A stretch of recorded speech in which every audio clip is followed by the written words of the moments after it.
Screen share होते का? एक वेळ चेक करा. स्क्रीन शेअर होते?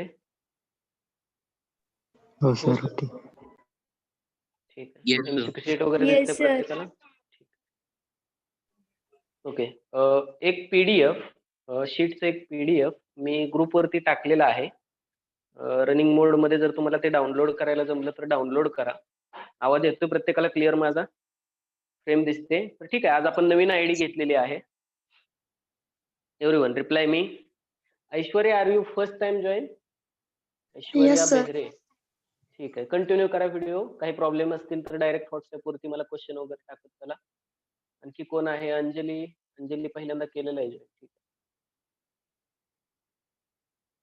ठीक आहे. अंजली, कितवं लेक्चर आहे तुझं? अगोदर किती लेक्चर केले आहेत? कोणत्या टॉपिक पासून कंटिन्यू आहे तू? रिप्लाय मी. अंजली.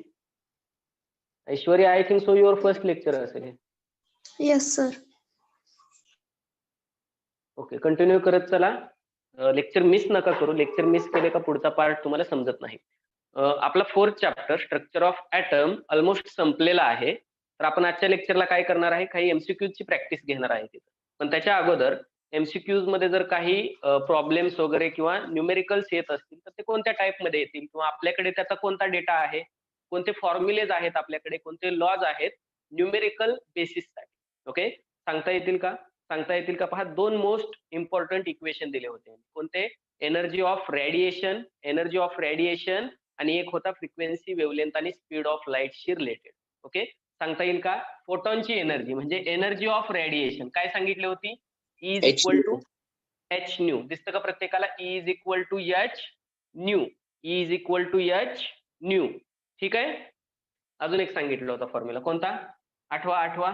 याच्याशी रिलेटेड होता. 2 इम्पॉर्टंट होते. याच्याशी रिलेटेड होता. आठवतोय का? पहा थोडा वेळ. Lambda into frequency. Yes. Repeat Suresh. C is equals to lambda into frequency. C is equal to nu lambda. Okay.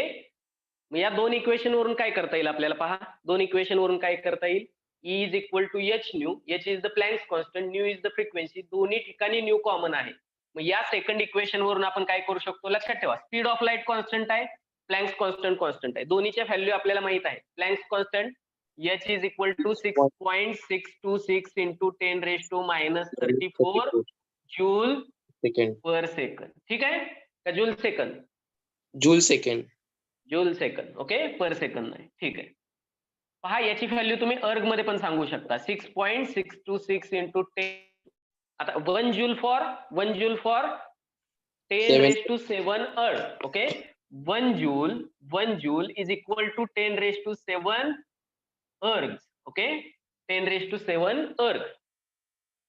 आता काय करता येईल सांगा? 10⁻⁷ असतील 1 जूल मध्ये, तर 10⁻⁷ याला मल्टिप्लाय करायला लागेल. याला जर तुम्ही 10⁻⁷ न मल्टिप्लाय करताय तर 10 ची पॉवर 7 आहे आणि -34 आहे. काय होईल? 34 - 7 होईल. निगेटिव्ह मध्ये व्हॅल्यू येईल. म्हणजे काय राहील? 10⁻⁻27 अर्ग सेकंड. ओके. तर ही पण व्हॅल्यू तुम्हाला सांगता येईल. व्हेलॉसिटी ऑफ लाईट सी ची व्हॅल्यू माहित आहे तुम्हाला, 3 × 10⁸ मीटर पर सेकंड. बरोबर की नाही? हे 2 कॉन्स्टंट आहेत इक्वेशन मधले. ओके. मग याच्यावरून आपण इथं काय करू शकतो? न्यू ची व्हॅल्यू म्हणजे फ्रिक्वेन्सीची व्हॅल्यू पुट करू शकतो. त्यासाठी आपल्याला काय करायला हवं? फ्रिक्वेन्सीची व्हॅल्यू या इक्वेशन वरून आपल्याला फाइंड आउट करायला पाहिजे. मग फ्रिक्वेन्सीची व्हॅल्यू काय येईल? Nu is equal to, therefore nu is equal to, lambda इकडे गेला, C बाय लॅम्बडा होईल. Nu is equal to C by lambda. मग ही जी व्हॅल्यू आहे न्यूची, ही इथं पुट करा. न्यूच्या ठिकाणी नवीन इक्वेशन भेटेल तुम्हाला. E is equal to h आणि न्यूच्या ठिकाणी काय लिहिणार? C by lambda. So energy is equal to C by lambda. Energy of radiation. Okay. आपण 1 फोटॉन म्हणतो एनर्जी. बरोबर की नाही? फोटॉन एनर्जी ती रेडिएशनची एनर्जी. का? तर रेडिएशन मध्ये फोटॉन्स असतात. ओके. फ्रिक्वेन्सी आणि लेंथ हे एकमेकांचा प्रोडक्ट केला तर तुम्हाला व्हेलॉसिटी ऑफ लाईट किंवा स्पीड ऑफ लाईट भेटतो. आणि तो किती असेल? 3 × 10⁸ मीटर पर सेकंड. ह्या गोष्टी तुम्हाला माहित आहेत. आणखी काय माहित आहे पहा. हे मोस्ट इम्पॉर्टंट 2 इक्वेशन्स असतील. हे इक्वेशन्स मोस्ट इम्पॉर्टंट असतील. अजून काय माहिती आहे पहा. आणखी कोणतं इक्वेशन झालंय तुम्हाला? डी ब्रॉग्लीज इक्वेशन एक झालेलं आहे. डी ब्रॉग्लीज इक्वेशन किंवा डी ब्रॉग्लीज वेव्हलेंथ म्हणतो आपण. आठवतं का? डी ब्रॉग्लीज इक्वेशन सांगा. डी ब्रॉग्लीज इक्वेशन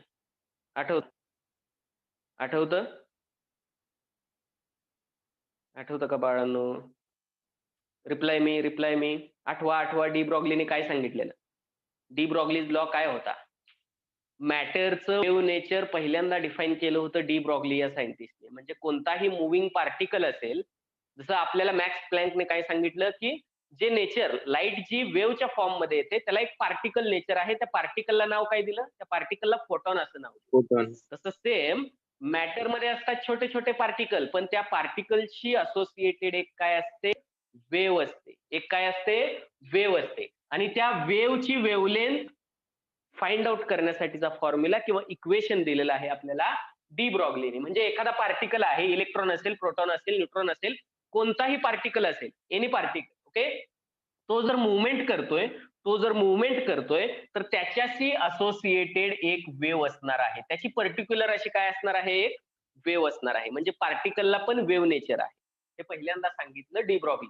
ओके, मग त्याचं इक्वेशन पण दिलेलं आहे. लॅम्बडा इज इक्वल टू आठवतंय का आता तरी? Lambda is equal to h upon p. P means momentum. H upon momentum. मग हेच तुम्ही कसं सांगू शकता? Lambda is equal to h upon momentum म्हणजे काय? P is equal to mass into velocity m v. मग एच अपॉन एम व्ही या टर्म मध्ये तुम्ही काय करू शकता?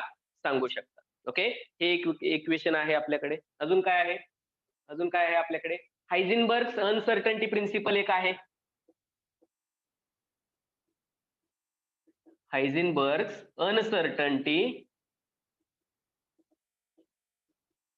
प्रिन्सिपल. त्याच्यावर एक इक्वेशन आहे. काय इक्वेशन सांगितलं हायझेनबर्गने? सायमल्टेनियसली कोणत्याही मुव्हिंग पार्टिकलचा काय मेजर करू शकत नाही आपण? एक्झॅक्ट पोझिशन आणि एक्झॅक्ट मोमेंटम. ह्या दोन गोष्टी वेगवेगळ्या तर आपण काय करू शकतो? मेजर करू शकतो, पण at a point simultaneous measure करणं इम्पॉसिबल आहे. It is impossible to determine exact position and exact momentum of the electron. कोणताही इलेक्ट्रॉन किंवा मुव्हिंग पार्टिकल असेल तर त्याची पोझिशन आणि मोमेंटम एक्झॅक्ट ह्या गोष्टी आपण सांगू शकत नाही सायमल्टेनियस. Okay, simultaneously. मग delta x is the uncertainty. Exact सांगू शकत नाही म्हणजे त्याच्यामध्ये एरर येणार आहे. आणि एररलाच आपण इथं टर्म काय यूज करतोय? एररलाच काय टर्म यूज करतोय आपण? अनसर्टन्टी. सर्टन म्हणजे निश्चित, अनसर्टन म्हणजे अनिश्चित. मग जो एरर येणार आहे त्याला आपण अनसर्टन्टी असा वर्ड यूज केलेला आहे. सो डेल्टा एक्स ही जर त्याची पोझिशन आहे तर डेल्टा एक्स हा त्याच्यातला एरर आहे. म्हणून आपण त्याला काय म्हणणार? Delta x is the uncertainty in position मधला into uncertainty in momentum delta p. Uncertainty in momentum. P ने, स्मॉल पी ने आपण काय दाखवतो? मोमेंटम दाखवतो. So delta p, small p असेल तिथं, पी ने आपण काय दाखवतो? मोमेंटम दाखवतो. So delta p is the uncertainty. Delta आहे म्हणजे एरर आहे, डेल्टा आहे म्हणजे स्मॉल चेंज आहे. पी या क्वांटिटीमध्ये, मोमेंटम या क्वांटिटीमध्ये स्मॉल चेंज आहे. हा स्मॉल एरर आहे त्याच्यामध्ये. ठीक आहे, याचा जर प्रोडक्ट केला तर it is greater than equal to h upon 4 pi. हे इक्वेशन दिलेलं आहे आपल्याला हायझेनबर्ग. मग आपण प्रॉब्लेम सॉल्व्ह करत असताना हे ग्रेटर दॅन इक्वल टू लाच इक्वल टू असं कन्सिडर करणार. किंवा हे जर मॉडिफाय केलं आपण, delta x is the uncertainty in position into momentum म्हणजे काय? मोमेंटम म्हणजे काय इथं दिलेलं आहे. मोमेंटम म्हणजे काय? मास इंटू व्हेलॉसिटी. तर एखादा पार्टिकल, तर पार्टिकलचं मास जे आहे ते फिरता फिरता बदलणार आहे का? पार्टिकलचं जे मास आहे ते फिरता फिरता बदलणार आहे का? नाही, मास कॉन्स्टंटच राहणार आहे. जर तो इलेक्ट्रॉन आहे तर त्याचं मास हे कॉन्स्टंटच राहणार आहे. जर एखादा बॉल आहे आणि तो जर फिरतोय तर त्या बॉलचं जे मास आहे ते कॉन्स्टंट राहणार आहे. मास चेंज होत नाही. मग चेंज कशामध्ये होऊ शकतो? व्हेलॉसिटी मध्ये त्याच्यात चेंज होऊ शकतो.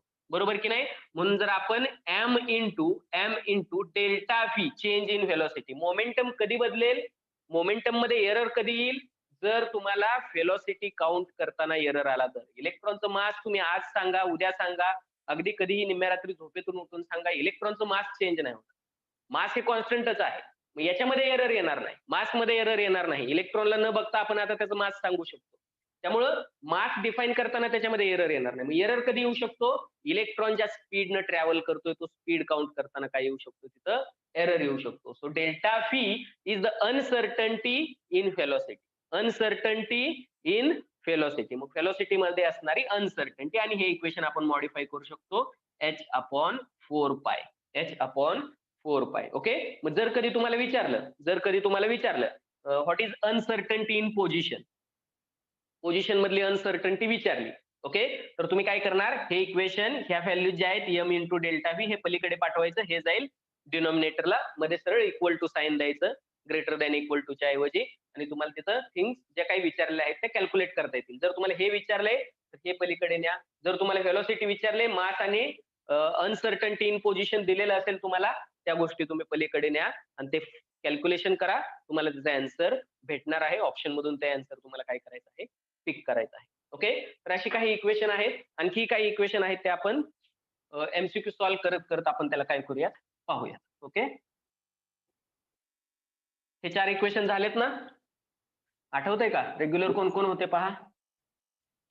आणि होमवर्क सांगितलं होतं मी बाळांनो. होमवर्क बऱ्याच जणांनी मला सेंड केलेला नाहीये. ओके. तर प्रायोरिटी बेसिस वरती, आणि ज्यांनी सेंड केलंय त्यांनी काही मी क्वेश्चन सांगितले होते, बुकच्या खालचे क्वेश्चन काही सॉल्व्ह करा, तर ते क्वेश्चन तुम्ही सॉल्व्ह केले नाहीत बऱ्याच जणांनी. मला फक्त तुम्ही ते लॅटिन नेम त्याचा एक फोटो टाकलेले आहेत, आणि ऑर्बिटल्स कसे फिल करतो आपण, इलेक्ट्रॉनिक कॉन्फिगरेशन याचे पण फोटो आलेले आहेत मला. पण जे सिलेबस टेक्स्टबुक बोर्डचं आपलं जे टेक्स्टबुक आहे त्याच्या खालचे जे काही 4 ते 5 क्वेश्चन मी सांगितले होते, त्याचे फोटोज मला भेटलेले नाहीयेत. तर तुम्ही काय करा, तेवढा होमवर्क जेवढ्या लवकर पूर्ण करता येईल तेवढं करा. ठीक आहे. Okay, let's try to share the screen. Sir मी केलंय, आज पाठवतो तुम्हाला. ठीक आहे. माझा व्हॉट्सअप नंबर आहे, प्रत्येकाकडे नसेल तर ग्रुपवरती पण आहे. भोजने सर म्हणून पुढे नेम आहे फॉर न्यू वन्स. ठीक आहे. तर ते तुम्ही काय करा, येस सर. मला सेंड करा, चेक करून घ्या. काही लोकांच्या छोट्या चुका होत आहेत त्या पण मी सांगतो. जर तुम्हाला सगळं येतंय पण रायटिंग मध्ये जर तुम्हाला अशा गोष्टी असतील, पहा काही लोकांना सवय असते रायटिंग मध्ये एखादा अक्षर लिहायचं राहून जातं, मग ते सिम्बॉल चुकीचा होतो किंवा एखादा फॉर्म्युला चुकीचा होतो. काही लोकांना कुठेतरी डॅश करायची सवय असते, मग ते डॅशला मायनस साइन असं कन्सिडर केलं जातं. तुम्ही दिलेलं उत्तर तिथं काय होतं, बऱ्याच वेळी चुकतं. ओके. ऍक्च्युली ते चुकलेलं नसतं किंवा तुम्हाला चुकायचंही नसतं, तुम्हाला बरोबर येतं. पण जो एक्झामिनर पेपर चेक करतो त्याच्या दृष्टीने ते चुकीचं आहे. त्यामुळे अशा गोष्टी ज्या आहेत, रायटिंग स्किल म्हणतो याला आपण, त्या आपण काय करणार आहे, अवॉइड करणार आहे. आणि आपल्याला भरपूर वेळ आहे, भरपूर चान्स आहे, तर आपण इथं काय करणार आहे, त्या गोष्टी सॉल्व्ह करणार आहे. जे काही प्रॉब्लेम असतील ते पहा वन बाय वन. दिसतायत प्रत्येकाला? स्क्रीन दिसते की आणखी झूम करण्याची आवश्यकता आहे? स्क्रीन दिसते No, का? sir. Yes, sir, is visible. दिसते सर. ठीक आहे. पहा फर्स्ट क्वेश्चन काय आहे.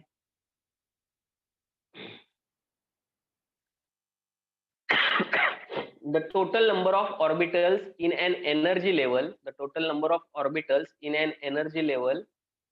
designated by principal quantum number n is equal to n ह्या शेल मध्ये, एनर्जी लेवल म्हटलंय, एनर्जी लेवल म्हणजे काय, शेल. n या शेल मध्ये किती ऑर्बिटल असतात? काय फॉर्म्युला सांगितलं आहे? N square. एन स्क्वेअर, बरोबर की नाही? एन स्क्वेअर हा काय आहे, त्याचा फॉर्म्युला आहे. ओके. एन स्क्वेअर हा फॉर्म्युला आहे. ओके. आठवतोय बाकीच्यांना आठवतोय का? Yes, sir. रिप्लाय मी आठवतोय. ठीक आहे. तर एन या शेल मध्ये नंबर ऑफ इलेक्ट्रॉन्स किती बसू शकतात? Maximum capacity of number of इलेक्ट्रॉन्सची मॅक्झिमम कॅपॅसिटी किती आहे, सांगता येईल का? 2. यस, 2. पुढं काय? 10.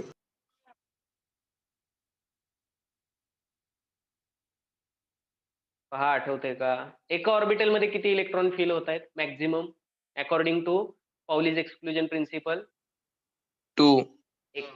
एका ऑर्बिटल मध्ये 2च इलेक्ट्रॉन बसतात, बरोबर का? मी काय विचारलंय, एन ह्या शेल मध्ये टोटल किती इलेक्ट्रॉन बसू शकतात? एन ह्या शेल मध्ये टोटल किती इलेक्ट्रॉन बसू शकतात? मॅक्झिमम कॅपॅसिटी काय? जर एन ह्या शेल मध्ये एन स्क्वेअर एवढे ऑर्बिटल आहेत, तर त्याच्या डबल टाइम्स इलेक्ट्रॉन काय होणार आहे तिथे अकॉमोडेट होणार आहे. का तर एका ऑर्बिटल मध्ये 2 इलेक्ट्रॉन अकॉमोडेट होतात. म्हणून इथं काय आन्सर असणार आहे तुमचं 2n² एवढे इलेक्ट्रॉन फिल होणार आहे तिथं. ओके, पण विचारले काय तुम्हाला, फक्त ऑर्बिटल विचारलेलं आहे, इलेक्ट्रॉन विचारलं नाही.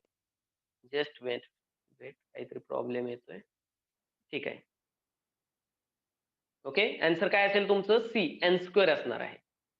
ठीक आहे, ऑर्बिटल विचारलेला आहे. जर इलेक्ट्रॉन विचारला असतं तर तुमचं आन्सर काय असतं, टोटल नंबर ऑफ इलेक्ट्रॉन्स किती आहेत विचारलं असतं तर किती अकॉमोडेट होऊ शकतात हे विचारलं असतं तर तुमचं आन्सर काय आलं असतं 2n² हे आन्सर आलं असतं. पण विचारलं आहे तुम्हाला फक्त ऑर्बिटल्स, म्हणून तुमचा आन्सर काय असेल, म्हणून तुमचा आन्सर असणार आहे फक्त n². ठीक आहे. आता इथं क्वेश्चन आलेला आहे अनसर्टन्टीवर. अनसर्टन्टी इन पोझिशन ऑफ, वाचा second question, second MCQ. Uncertainty in position of 0.25 gram particle is 10 raised to minus 5. 10 raised to minus 5. Uncertainty of velocity is dash dash dash. आणि तुम्हाला दिलेलं आहे प्लँक्स कॉन्स्टंटची value. Uncertainty in velocity is काय सांगता येईल पहा. आताच इक्वेशन यूज करायचं आहे. व्हेलॉसिटी, अनसर्टन्टी इन व्हेलॉसिटी विचारलेलं आहे. 10 raised to minus 5 काय दिलेलं आहे तुम्हाला, 10 raised to minus 5. 10 raised to minus 5 हे काय दिलेलं आहे तुम्हाला, yes 10 raised to minus 5 delta x दिलेला आहे. अनसर्टन्टी इन पोझिशन 0.25 ग्रॅम हे काय दिलेलं आहे, 0.25 ग्रॅम त्या ऑब्जेक्टचं, पार्टिकलचं मास दिलेलं आहे. बरोबर की नाही, त्या पार्टिकलचं मास दिलेलं आहे. बघा मग कसं सॉल्व्ह करता येईल आपल्याला, कसं सॉल्व्ह करता येईल पहा. फॉर्म्युला काय होता, फॉर्म्युला काय होता, delta x into delta p is greater than equal to h/4 pi. Okay, त्याला आपण काय मॉडिफाय केला, delta x into m into delta p is equal to h/4 pi. ठीक आहे. डेल्टा एक्स म्हणजे काय आहे, delta x is uncertainty, write down this, uncertainty in position. Okay, and delta phi is uncertainty in velocity. Delta p म्हणजे uncertainty in momentum. Okay, delta आहे म्हणजे uncertainty आहे. ठीक आहे. मग आता हे सॉल्व्ह करायचं आहे आपल्याला. दिलेलं काय काय आहे आपल्याला, डेल्टा एक्स दिलेला आहे. डेल्टा एक्स म्हणजे अनसर्टन्टी इन पोझिशन किती दिलेले आहे, किती दिलेलं आहे, 10 raised to minus 5. 10 raised to minus 5 unit काय होतं, युनिट काय होतं, मीटर होतं का, 10 raised to minus 5 मीटर. ठीक आहे. अजून काय दिलेलं आहे, मास दिलेला आहे. ओके, मास किती आहे, 0.25 ग्रॅम दिलेला आहे. आपल्याला हे कशात कन्वर्ट करायला लागेल, कशात कन्वर्ट करायला लागेल, यस एच ची व्हॅल्यू दिलेली आहे Planck's constant 6.6 into 10 raised to minus 34 joule second दिलेला आहे. जर ते जूल मध्ये आहे तर ते SI सिस्टीम मध्ये आहे, आणि SI सिस्टीम मध्ये मासचं युनिट काय असतं, किलोग्रॅम असतं. तर तुम्ही एम लिहू शकता किलोग्रॅम मध्ये. कसं लिहिता येईल, किलोग्रॅम मध्ये, किलोग्रॅम मध्ये काय लिहिता येईल, यस 0.25 इंटू 10 raised to, ग्रॅमचं कन्व्हर्जन किलोग्रॅम मध्ये करताय, मोठ्या युनिट मध्ये करताय, तर 10 raised to minus 3 न तुम्हाला तिथं काय करायला लागणार आहे, मल्टिप्लाय करायला लागणार. ओके, सगळ्या व्हॅल्यू आहेत. पायची व्हॅल्यू तुम्हाला माहित आहे, पायची व्हॅल्यू माहित आहे. ऑप्शन कोणत्या युनिट मध्ये दिले चेक करूया, ऑप्शन कोणत्या युनिट मध्ये दिलेले आहेत, यस ठीक आहे, युनिट दिलेलंच नाहीये तिथं तुम्हाला. ठीक आहे, युनिटचा विचार करण्याची आवश्यकता नाही. इथं ग्रॅम दिलेला आहे, हे तर तुम्हाला किलोग्रॅम करायला लागेल. याच्यासाठी 10 raised to minus 5 दिलेला आहे. आणि जी अनसर्टन्टी इन व्हेलॉसिटी येणार आहे ती मीटर पर सेकंद मध्येच येणार आहे. व्हेलॉसिटी आहे मीटर पर सेकंद, हेच याचं काय राहणार आहे, युनिट राहणार. ओके, हे आपण कॅल्क्युलेट करूयात. Okay, so uncertainty in position दिलेला आहे, मास दिलेला आहे, डेल्टा फी विचारलेला आहे. Delta phi uncertainty in velocity विचारलेली आहे. So delta phi is equal to काय सांगता येईल, delta phi is equal to ह्या दोन टर्म जातील या side. Okay, so h upon 4 pi into delta x into m. h ची व्हॅल्यू माहित आहे तुम्हाला, पुट करा h ची value 6.6 into 10 raised to minus 34 joule second upon 4 into पायची व्हॅल्यू, पायची व्हॅल्यू काय पुट करताय, 3.14 बरोबर का. Delta x uncertainty in position दिलेला आहे 10 raised to minus 5, 10 raised to minus 5. मास दिलेला आहे 0.25 इंटू 0.25 इंटू 10⁻³ सगळे युनिट आपण SI युनिट मध्ये घेतलेले आहेत. जरी आपल्याला दिले नसले प्रॉब्लेम मध्ये तरी आपण घेतले आहेत. असं होत नाही शक्यतो, युनिट दिले जातात, युनिटचा विचार करावा लागतो तुम्हाला. आता हे कॅल्क्युलेशन करायचंय तुम्हाला, करता येईल पटकन. पॉवर फिगर बघा, -5 -3 वरती जाईल, प्लस होईल, मायनस मायनस दोन्ही मायनस आहेत इथं. -5 -3 -8 झालं, -8 वरती गेल्यानंतर +8 होईल. करताय का काउंट? बघा किती होतंय, कॅल्क्युलेट इट फास्ट.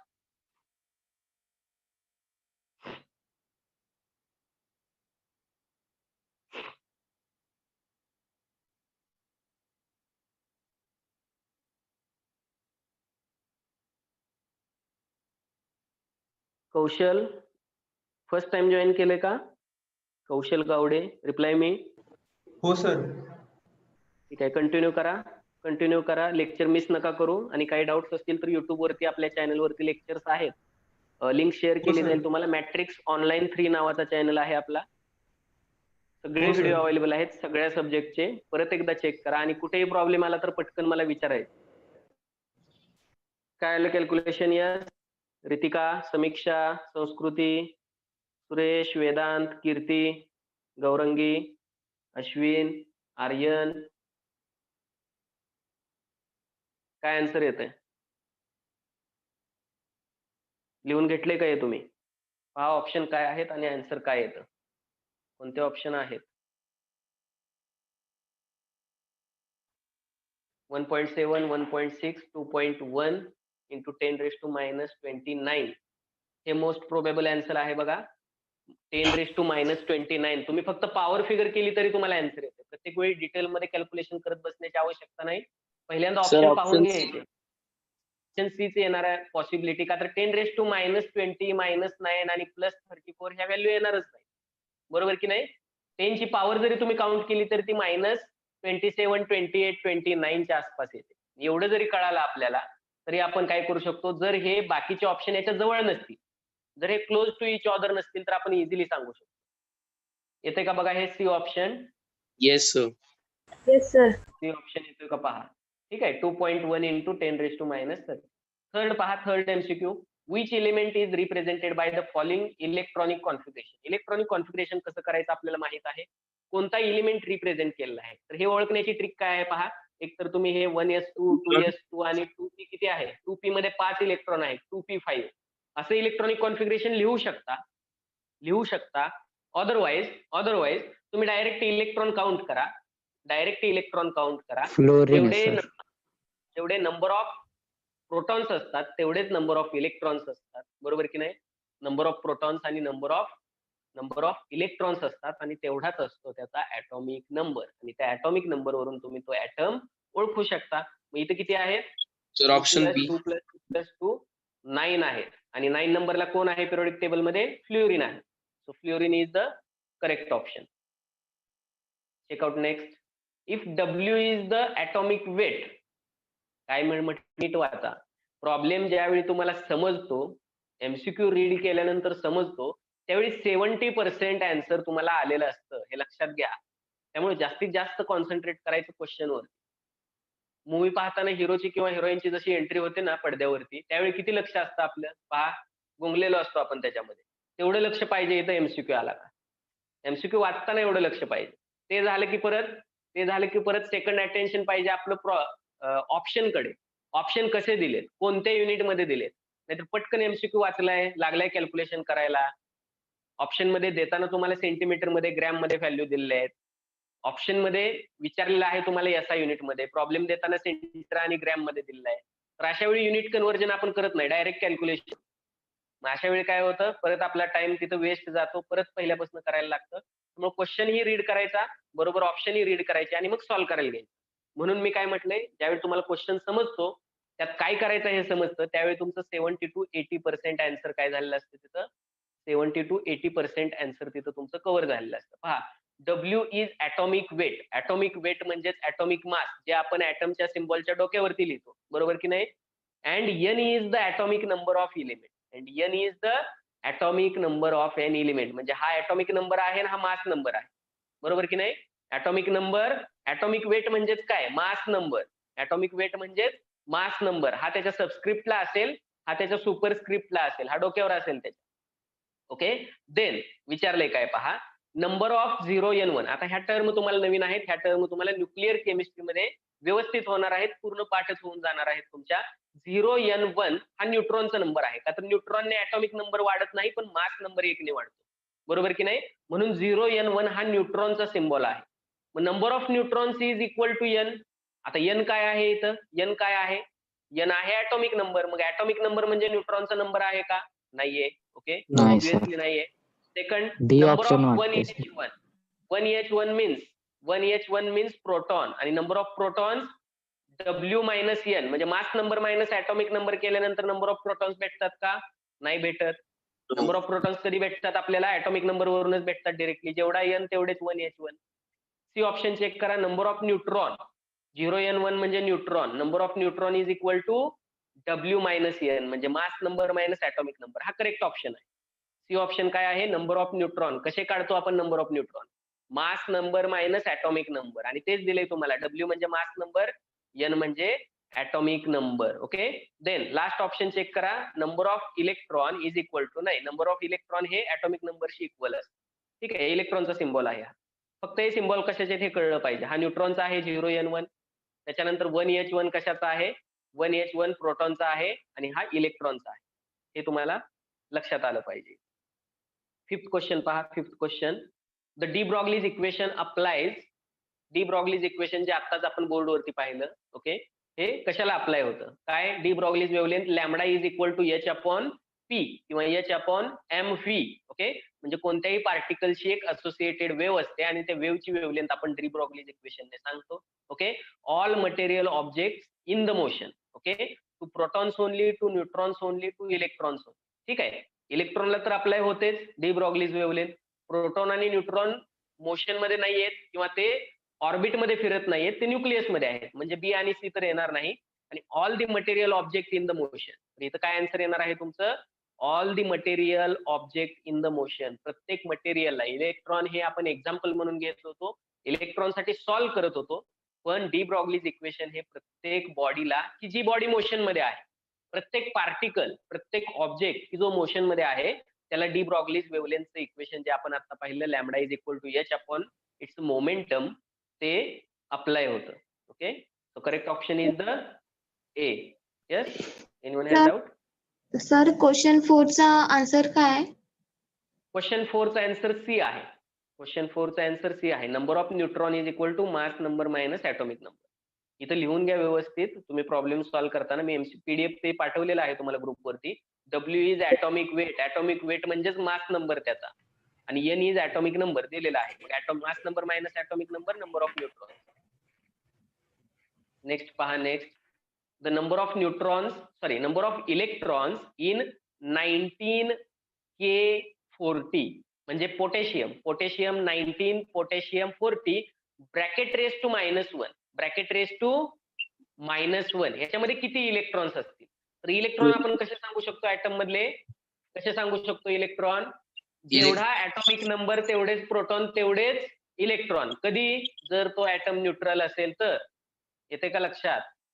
लक्षात Yes. येतंय?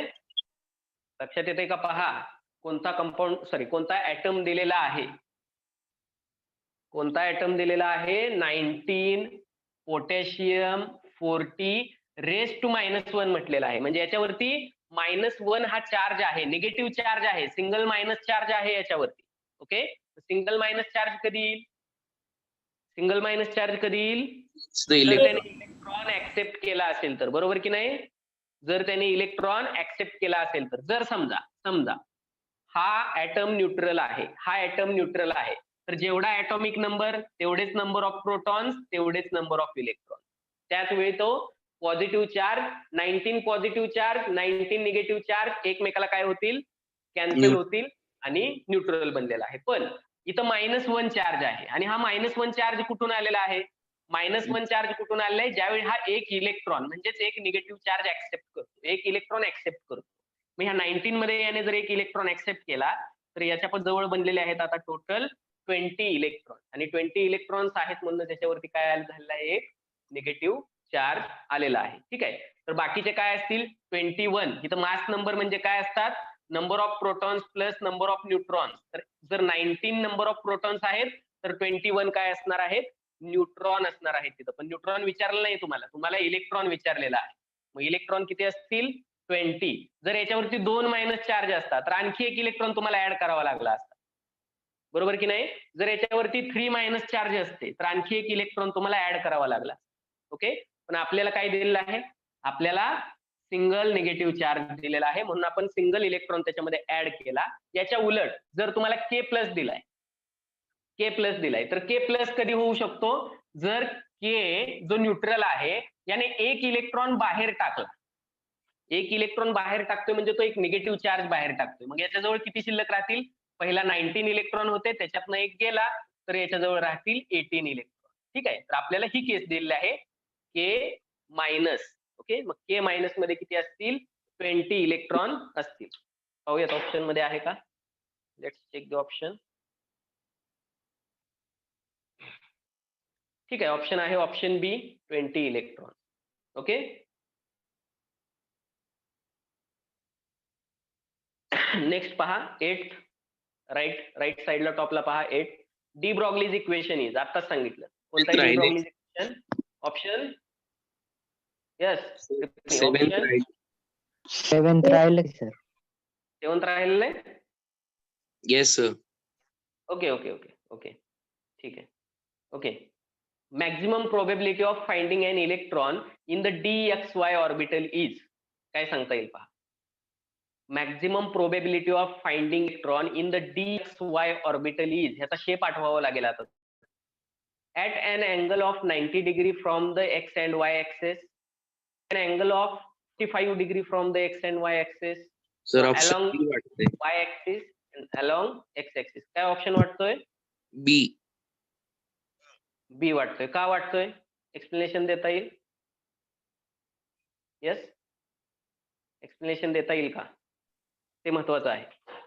एक्सप्लेनेशन देता येईल.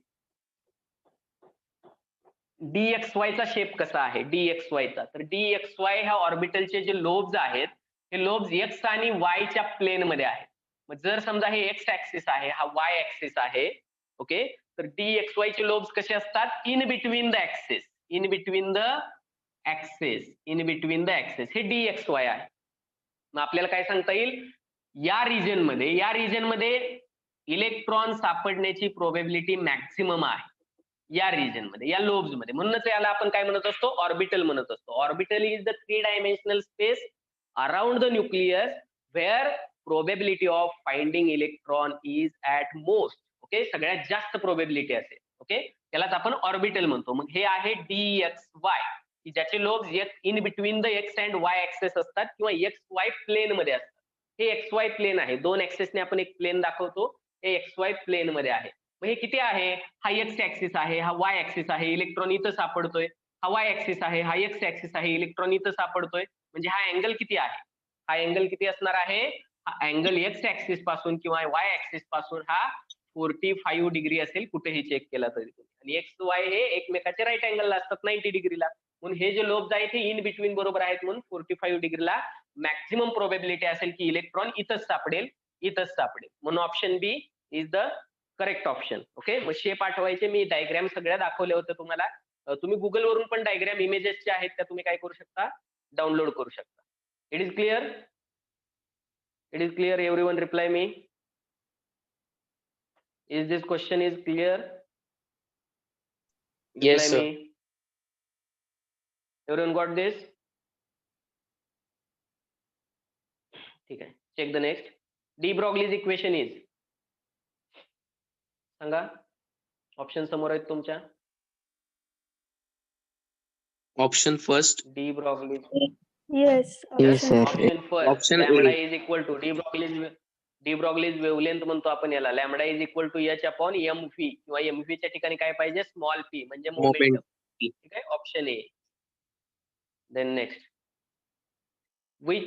which of the following particle has more electrons than neutrons? Neutron पेक्षा इलेक्ट्रॉन कोणत्या पार्टिकल मध्ये जास्त आहे? येतील कॅल्क्युलेट करायला येतील. Calculate it. Proton, electron, neutron हे ऍटमचं स्ट्रक्चर तुम्हाला 8, 9, 10 स्टँडर्ड पासून झालेलं आहे. प्रोटॉन, न्यूट्रॉन कुठं असतात, इलेक्ट्रॉन कुठं असतात, काउंट कशी करणार. ऑप्शन काय आहेत पहा. Aluminium 3+, then oxygen 2-, then fluorine -, and last option carbon. Okay, count करा. काय विचारलं आहे, कोणत्या स्पेसिस मध्ये इलेक्ट्रॉन हे न्यूट्रॉन पेक्षा जास्त आहेत. More electrons than neutron. Neutron आणि इलेक्ट्रॉन काउंट करा. ओके, अल्युमिनियमचा नंबर किती आहे, ॲटॉमिक नंबर. अल्युमिनियमचा ॲटॉमिक नंबर यस 13, अल्युमिनियम 27. याच्यामधले न्यूट्रॉन किती असतील, number of neutrons. Number of neutrons कशी काउंट करणार आपण, mass number minus atomic number. Mass number minus atomic number किती आले, 14. 27 minus 13 is equal to 14 neutron. Okay, electron किती असतील, इलेक्ट्रॉन किती असतील, जेवढा 13. ॲटॉमिक नंबर तेवढेच प्रोटॉन तेवढेच इलेक्ट्रॉन, 13. पण या केसमध्ये 13 असतील का, नो. या केसमध्ये 13 No, असतील sir. का, नाही. हे इलेक्ट्रॉन +3 असतील. चार्ज आहे. +3 चार्ज आहे म्हणजे +3 चार्ज कधी आला, 3 इलेक्ट्रॉन त्याने इलिमिनेट केले, 3 इलेक्ट्रॉन लॉस केले, त्यावेळी 3 पॉझिटिव्ह चार्जेस आले. म्हणजे याच्यातून 3 इलेक्ट्रॉन कमी झाले म्हणजे 10 इलेक्ट्रॉन. या केसमध्ये इलेक्ट्रॉन पेक्षा काय विचारलं आहे, प्रोटॉन न्यूट्रॉन पेक्षा इलेक्ट्रॉन जास्त आहेत का, न्यूट्रॉन पेक्षा इलेक्ट्रॉन जास्त आहेत का, इथं आहेत का, नो. न्यूट्रॉन पेक्षा इलेक्ट्रॉन जास्त आहेत का, नाही. म्हणजे हा ऑप्शन काय झाला, रूल आउट झाला इथं आपला. सेकंड चेक करा, सेकंड चेक करा, सेकंड चेक करा. ऑक्सिजन 8, ऑक्सिजन 16 हा झाला ऑक्सिजनचा न्यूट्रल ॲटम. याच्यामध्ये न्यूट्रॉन किती आहेत, न्यूट्रॉन काउंट करा. Neutron 16 - 8 is equal to 8 neutron. 8 neutron भेटले याच्यामध्ये. इलेक्ट्रॉन किती असतील, जर हा न्यूट्रल आहे तर याच्यामध्ये 8 इलेक्ट्रॉन आहेत. ठीक आहे, पण -2 आहे. मग -2 कधी आला, -2 कधी आला, गेन केल्यावर. गेन केले. किती गेन केले, किती गेन केले, 2. -2 आहे म्हणून 2 इलेक्ट्रॉन गेन केले याने. म्हणजे याच्याजवळ किती झाले, 10. तर या केसमध्ये तुम्ही सांगू शकताय न्यूट्रॉन पेक्षा इलेक्ट्रॉन जास्त आहेत, बरोबर की नाही. न्यूट्रॉन पेक्षा इलेक्ट्रॉन जास्त आहेत म्हणजे हा करेक्ट ऑप्शन आहे. बाकीचेही चेक करूयात आपण, बाकीचेही चेक करूयात. फ्लोरीन जर नॉर्मल असेल, न्यूट्रल असेल 9 फ्लोरीन 19 हा काय आहे त्याचा ॲटॉमिक नंबर आणि मास नंबर आहे ते त्याचे. नंबर ऑफ न्यूट्रॉन्स काउंट करा, 19 - 9 म्हणजे 10 न्यूट्रॉन आहे त्याच्यामध्ये. इलेक्ट्रॉन किती असतील, न्यूट्रल मध्ये 9 असतात, सिंगल मायनस चार्ज आहे म्हणजे 1 इलेक्ट्रॉन गेन केलेला आहे. म्हणजे 9 electrons original plus 1 electron is equal to 10 electron. इथं काय सांगता येईल तुम्हाला, 10 न्यूट्रॉन 10 इलेक्ट्रॉन इक्वल आहेत, मोर दॅन नाही म्हणू शकत आपण. Okay, electrons are more than neutrons नाही म्हणू शकत इथं, का तर ते इक्वल आहेत. कार्बन मध्ये 6 कार्बन 12 काय सांगता येईल, 6 कार्बन 12. तर याच्यामध्ये 6 न्यूट्रॉन्स असतील, 6 इलेक्ट्रॉन्स असतील. तर याच्यामध्ये काय नाहीये, इलेक्ट्रॉनची संख्या ही न्यूट्रॉन पेक्षा जास्त नाहीये. ओके, मग करेक्ट ऑप्शन काय असेल, बी, ऑक्सिजन 2-. हा काय असणार आहे आपला करेक्ट ऑप्शन असणार आहे. Okay, option B. Everyone got this, समजतंय Yes, का. sir. ओके, नेक्स्ट पहा. Simultaneous determination of exact position and momentum of an electron is impossible. Impossible. जे स्टेटमेंट आहे हायझेनबर्ग अनसर्टन्टी प्रिन्सिपलचं सुरुवातच आहे त्याची. It is impossible to determine exact position and exact momentum of an electron simultaneously. It is impossible. Okay, so option A. 11 पहा, 11 काय आहे, which is the correct relationship between wavelength and momentum of particle. हे कुणाचं equation आहे, D Broglie's equation आहे. काय Option D. Broglie's equation, lambda is equal to h upon p. ठीक आहे, ऍक्च्युली तो ऑप्शन चुकीचे दिलेत. पहा इथं पहा, लॅम्बडा इकडे घेतला आणि पी जर इकडे घेतलं बी ऑप्शन मध्ये तरी ते येतंय. पण आपण तरी सध्या काय करणार आहे, म्हणजे हेच इक्वेशन फक्त मॉडिफाय करून दिलेलं आहे इथं. ओके, तर असं द्यायला नकोय त्यांनी प्रॉब्लेम मध्ये. ठीक आहे, तर काही हरकत नाही, आपण मोस्ट करेक्ट ऑप्शन इथं निवडलेला आहे, ऑप्शन डी. ओके, शक्यतो या अशा चुका होत नाहीत, झाल्या तरी क्वेश्चन कॅन्सल केले जातात आणि शक्यतो होतच नाहीत सीईटी लेवलला. नेक्स्ट पहा, cathode rays are cathode rays म्हणजे काय? Electron. Yes, it is the stream of electrons. Option C, cathode ray म्हणजे इलेक्ट्रॉनचा फ्लो. ओके, नेक्स्ट पहा 13. Correct statement is. Okay, correct statement म्हणजे काय दिले पहा, ऍटम दिलेला आहे आणि त्याचं आउटर इलेक्ट्रॉनिक कॉन्फिगरेशन दिलेलं आहे. काय दिलेलं आहे? Outer electronic configuration. पहिलं चेक करूयात आपण. पोटॅशियम 19 हा ॲटॉमिक नंबर आहे. 4s1 मध्ये Correct, शेवटचा sir. इलेक्ट्रॉन जातो का? करेक्ट आहे. ओके, का हो, करेक्ट आहे? जातो. 1s2 2s2 2p6 3s2 3p6 then 4s1 3p6 पर्यंत 18 इलेक्ट्रॉन होत आहेत. 4s1 म्हणजे हा 19 नंबरचा इलेक्ट्रॉन आहे, 19 नंबरचा इलेक्ट्रॉन, म्हणजे हे करेक्ट आहे. क्रोमियमचं तर आपण पाहिलं एक्सेप्शनल केस आहे. 4s मधला एक इलेक्ट्रॉन 3d मध्ये येतोय, Correct ती आहे. हाफ फील्ड होतंय, हे करेक्ट आहे. आणि कॉपरचंही पाहिलं आपण, 4s मधला एक 3d मध्ये येतोय, फुल फील्ड होतंय. तर पहिला ऑप्शन करेक्ट आहे. बाकीचे तुम्ही चेक करा, इथंच दिसतायत तुम्हाला, हे रॉंग आहे. ओके, कॉपर मध्ये इकडे 10 इकडे 2 नसणार आहे. ओके, ठीक आहे. Yes, option A. Option A. Okay, 14 number पहा. 14 number of unpaired electron in manganese 4+ is. पहा विचारले काय, number of unpaired electron in manganese 4+ is. मॅंगनीजचा ॲटॉमिक नंबर कोण सांगेल मला? मॅंगनीजचा ॲटॉमिक नंबर कोण सांगेल? No, wrong. परत ट्राय करा. काय सांगितलं मी? डी ब्लॉकच्या पहिल्या सिरीज मध्ये scandium, titanium, vanadium, chromium, manganese. Scandium असतो 21 ला.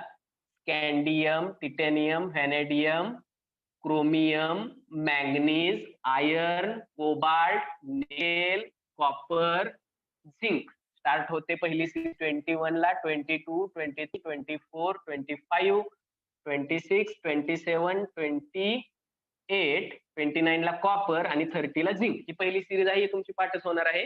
12th मध्ये तुम्हाला डी ब्लॉक एलिमेंट मध्ये याच्या सगळ्या प्रॉपर्टीज, ऑक्सिडेशन स्टेट, ह्या पूर्ण सिरीजच्या तुम्हाला स्टडीसाठी आहेत. ओके, सो मॅंगनीजचा नंबर किती आहे? 25. मग 25 मॅंगनीज, याचं इलेक्ट्रॉनिक कॉन्फिगरेशन लिहूयात आपण. काय येईल इलेक्ट्रॉनिक कॉन्फिगरेशन बघा? According to aufbau diagram, according to aufbau diagram, according to according to aufbau diagram, according to rule of maximum electricity आणि Pauli's Pauli's exclusion principle. Okay, काय येणार आहे? 1s2 2s2 2p6 3s2 3p6 4s2 3d 4s2 3d. काय सांगितलं मी? 20च्या अबो, इथपर्यंत 20 complete होत आहेत, इथपर्यंत 20 कम्प्लीट होत आहेत. 4s पर्यंत, 3p पर्यंत 18 कम्प्लीट होत आहेत, 4s पर्यंत 20 कम्प्लीट होत आहेत. 20च्या अबो जेवढा नंबर आहे तेवढे डी मध्ये असतात. म्हणजे डी मध्ये किती झाले? 5 झाले. डी मध्ये किती झाले? 5 झाले. डी एक्झॅक्टली हाफ फील्ड आहे, म्हणजे स्टेबल आहे. जर इथं 4 वगैरे असतील तर इकडून इकडे आपल्याला एक इलेक्ट्रॉन ट्रान्सफर करावा लागला असता, जे कुणाच्या बाबतीत होतं? क्रोमियमच्या केसमध्ये होतं. ते कुणाच्या केसमध्ये होतं? क्रोमियमच्या केसमध्ये. ओके, मग जर मी इथं आउटर इलेक्ट्रॉनिक कॉन्फिगरेशन काढलं, तर हे आहे 4s2 आणि 3d मध्ये किती आहेत? 3d मध्ये 5 ऑर्बिटल आहेत. 3d मध्ये त्याच्यामध्ये किती इलेक्ट्रॉन आहेत? 5 इलेक्ट्रॉन आहेत, अनपेअर्ड इलेक्ट्रॉन. ठीक आहे, आता हे देताना तुम्हाला असं दिलेलं आहे. ओके, देताना हे असं दिलेलं आहे. लक्षात ठेवा, जाताना जे इलेक्ट्रॉन आहेत, ज्यावेळी तुम्हाला इलेक्ट्रॉन काय करायचे आहेत? इलेक्ट्रॉन इलिमिनेट करायचे आहेत, त्यावेळी ते इलेक्ट्रॉन 4s मधून पहिल्यांदा इलिमिनेट होतात. त्यावेळी इलेक्ट्रॉन कशामधून इलिमिनेट होतात? 4s मधून. आणि त्याच्यानंतर इलेक्ट्रॉन कुठून इलिमिनेट होतात? 3d मधून. म्हणजे पहिल्यांदा तुम्हाला इलेक्ट्रॉन इमिट करायचे आहेत 4s. मॅंगनीजची कोणती ऑक्सिडेशन स्टेट दिलेली आहे? 4+. मॅंगनीजचं कन्व्हर्जन मॅंगनीज 4+ मध्ये होण्यासाठी किती इलेक्ट्रॉन इमिट करावे लागतील? त्याला 4 इलेक्ट्रॉन्स काय करावे लागतील? इमिट करावे लागतील. सुरुवातीला तुम्हाला कशामधले इलेक्ट्रॉन इलिमिट करायचे आहेत? आउटर ऑर्बिट मधले, म्हणजे मेन शेल पाहायची. मेन शेल कोणती आहे? 4s. 4s 3d पेक्षा 4e शेल हायर आहे. फिलिंग ऑफ इलेक्ट्रॉन मध्ये काय होतंय? 4s मध्ये पहिल्यांदा भरतात, 3d मध्ये नंतर भरतात इलेक्ट्रॉन.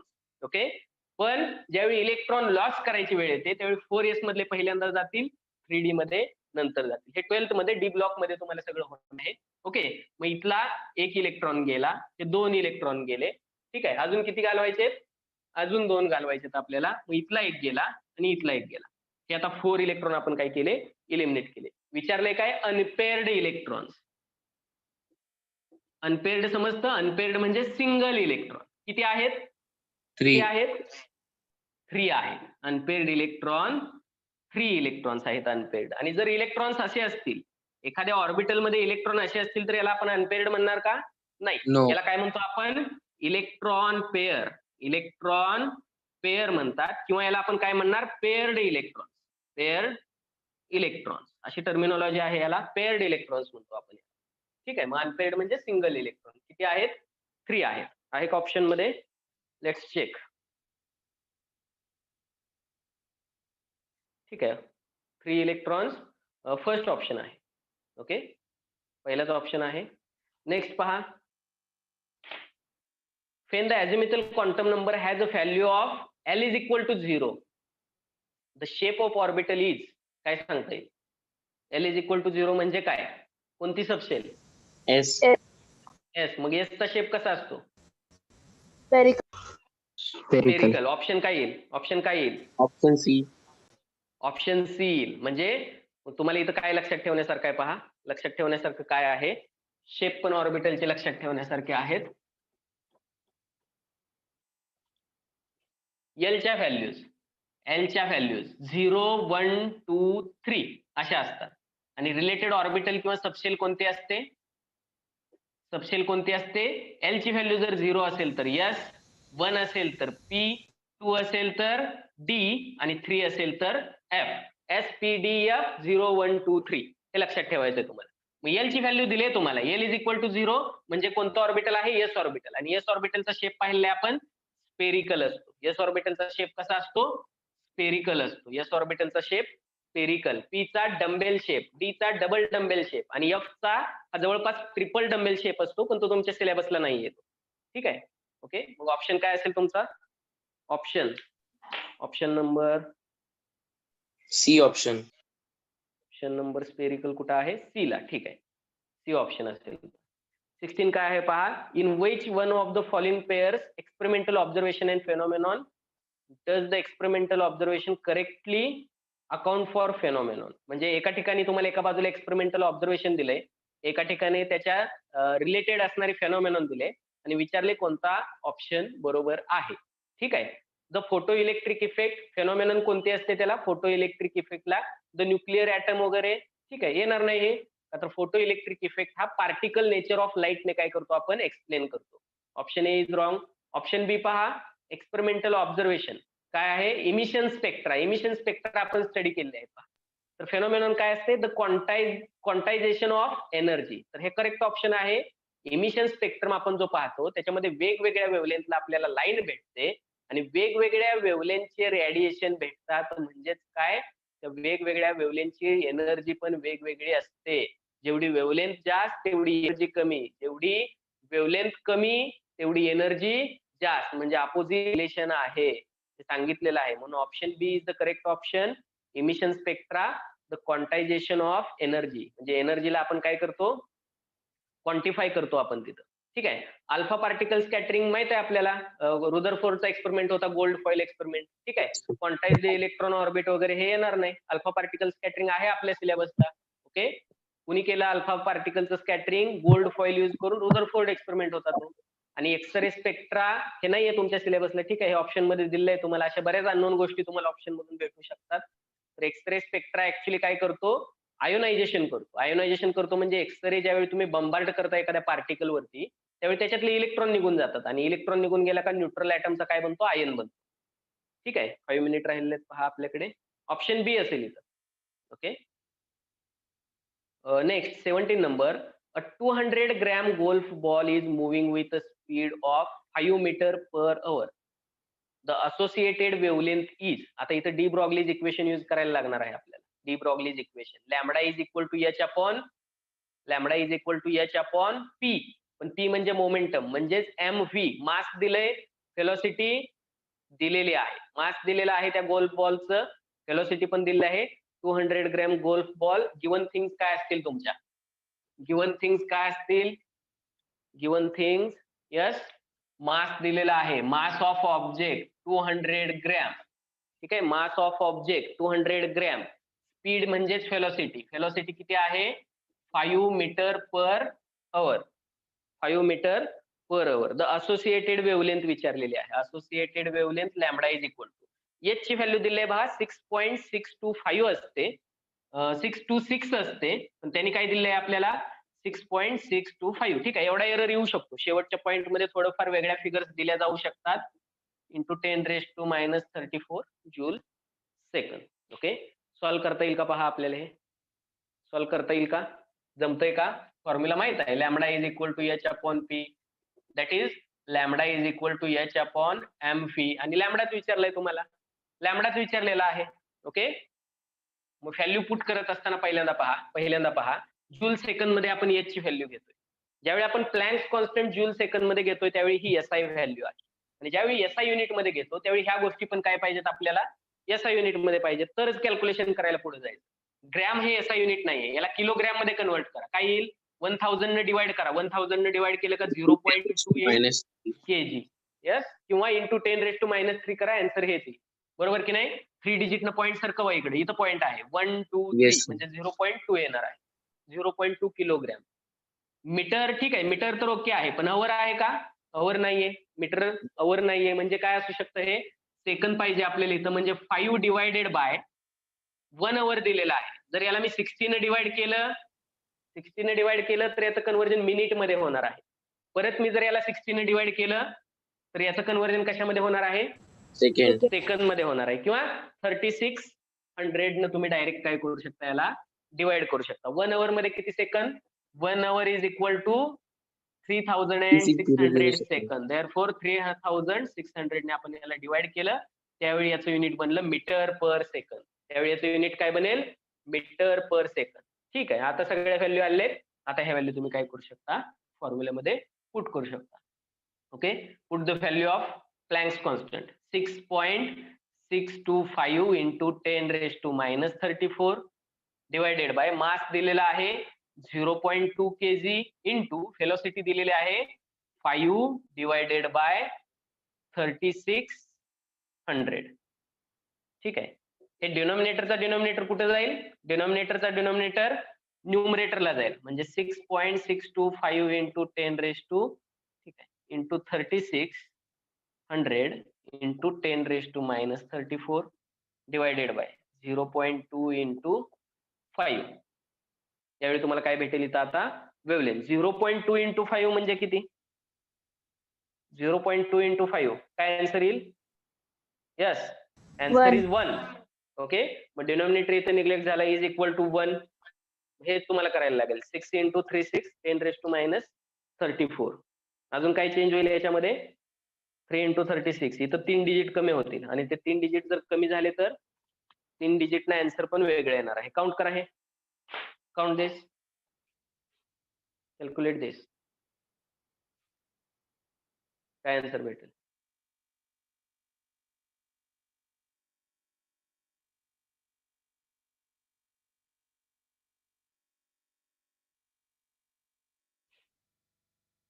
ओके, स्क्रीन शेअर होत नाहीये.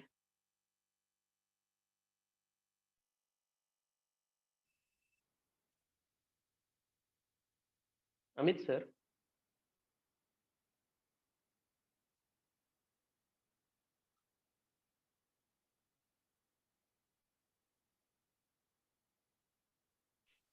हा सर तुम्ही परत होस्ट केलं मी तुम्हाला, होईल आता. दुसऱ्या अकाउंटला करा.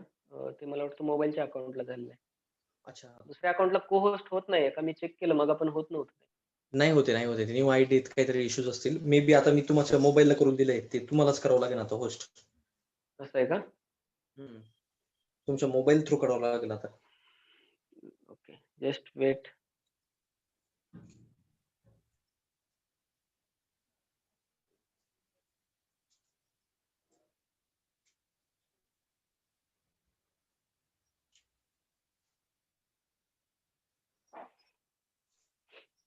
आलं का रे आन्सर, येस सर. किती आलं, 2.38 इंटू 10⁻30 -30. 2 पॉईंट येतं, 2 पॉईंट येतं का बघा, का काही चुकतंय आपलं, यस ठीक आहे. 10⁻30 च्या ऑर्डर मध्ये आहे. Yes, sir. -10⁻30 च्या ऑर्डर मध्ये आहे.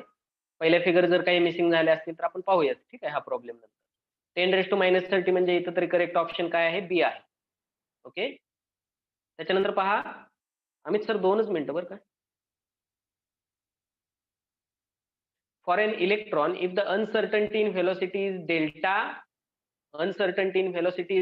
phi, the uncertainty in position is delta x is given by uncertainty. म्हणजे फॉर्म्युलाच विचारलाय तुम्हाला.